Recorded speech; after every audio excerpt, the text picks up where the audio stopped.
Halo semuanya, selamat datang di channel Solusi TV. Oke, di video kali ini saya akan coba bagikan tutorial bagaimana cara membuat hotspot tanpa kata sandi di HP Samsung ya. Sebelum lanjut ke tutorialnya, jangan lupa di subscribe dan nyalakan lonceng notifikasinya agar kalian tidak tertinggal video-video terupdate dan juga terbaru dari channel ini. Oke, langsung aja kita masuk ke videonya. Selain video ini, teman-teman juga bisa tonton ya video saya lainnya, yaitu tutorial bagaimana cara mengaktifkan kata sandi satu kali hotspot seluler di HP Samsung.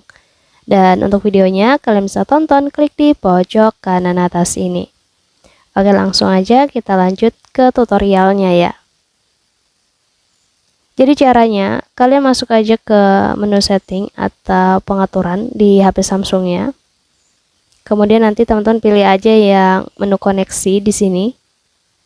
Selanjutnya kita pilih aja yang hotspot seluler dan penambatan ya. Lalu kita pilih aja yang hotspot seluler di sini dan selanjutnya teman-teman pilih aja di bagian kata sandi ini ya. Kita klik dan teman-teman bisa lihat ya di bagian konfigurasi hotspot seluler pada HP Samsung saya di layar ini. Ini tidak ada kata sandi yang tercantum ya, artinya hotspot saya ini tidak memiliki kata sandi.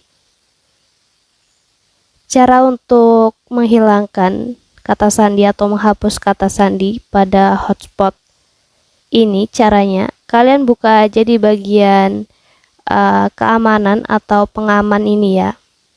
Nanti di sini kalian pilih yang buka file ya. Ketika kalian menggunakan yang buka file, di sini kata sandi tidak akan diberlakukan. Berbeda pada saat kalian pilih di selain buka file, maka otomatis nanti kalian diminta untuk mengatur kata sandi ataupun password di sini ya. Jadi caranya seperti itu, agar hotspot kalian tidak memiliki kata sandi, kalian pilih aja di buka filenya ini. Kemudian kalian bisa simpan perubahannya, klik tombol simpan yang ada di bagian bawah.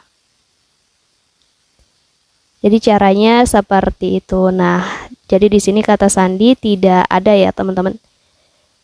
Jadi siapa saja yang nantinya akan terhubung ke hotspot kita, itu mereka tidak perlu menggunakan sandi ataupun password ya. Jadi mereka bisa langsung terhubung secara otomatis. Mungkin cukup untuk tutorialnya, semoga bermanfaat. Selamat mencoba.